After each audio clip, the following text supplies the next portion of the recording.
సోడు చెప్పినట్టున్నారు. నరేంద్ర మోడీ చుట్టూ ఓ 10 మంది మహిళా ఎంపీలు పెట్టి వాళ్ళ చేత ఏ ఇంకు పోయిచ్చడము అంటే అవమానిస్తారు,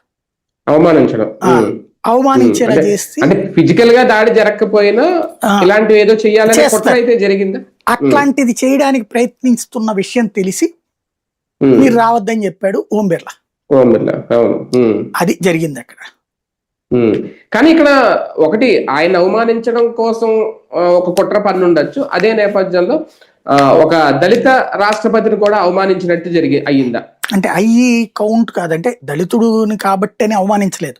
రాష్ట్రపతి ఎవరంటే ఇప్పుడు ఇంత ముందు ఇప్పుడు ఉంది. ఫర్ ఎగ్జాంపుల్ తెలంగాణ అసెంబ్లీలో స్పీకర్ గారు దళిత సామాజిక వర్గం, ఆయన మీద వీళ్ళు పేపర్లు ఇసురుతుంటారు, కేకలేస్తుంటారు. దాంట్లో కులాన్ని ప్రస్తావించాల్సిన అవసరం లేదు. కుల ఉద్దేశంతో చేసిన అవమానం కాదు అది.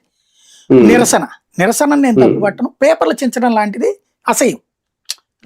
నీ నిరసన అనేటటువంటిది ఉపన్యాసంలో చెప్పాలి, లేదంటే గనక నువ్వు బిల్లుల చర్చల్లో చెప్పాలి, బాయ్కాట్ చేయొచ్చు, వాకౌట్ చేయొచ్చు.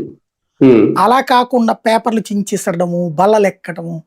మీరు ఏమన్నా స్కూల్ పిల్లల్ని బల్లలు ఎక్కితే మోకాళ్ళ మీద కూర్చోబెడతారు, వీళ్ళని మోకాళ్ళ మీద కూర్చోబెట్టే అవకాశం లేకపోవడమే దరిద్రం అనమాట. అంతే. అంటే Rahul Gandhi pre planned sir ఇది? లేదు మహిళ ఆ ఎంపీలకు అప్పటికప్పుడు ఏమన్నా ఆగ్రహం వచ్చేసిందా? అదేం లేదు. రాహుల్ గాంధీకి వెనక నుంచి నడిపిస్తున్న అంతర్జాతీయ శక్తులు ఉన్నాయి. మోడీని హ్యూమిలియేట్ చేయడానికి టాపిక్స్ ఇస్తున్న రాహుల్ గాంధీకి అతని సొంత బుర్ర లేదు. అతనికి అతను నడిపిస్తున్నదైతే సోరోస్ గ్రూప్, అందులో భాగంగా నడుస్తుంది.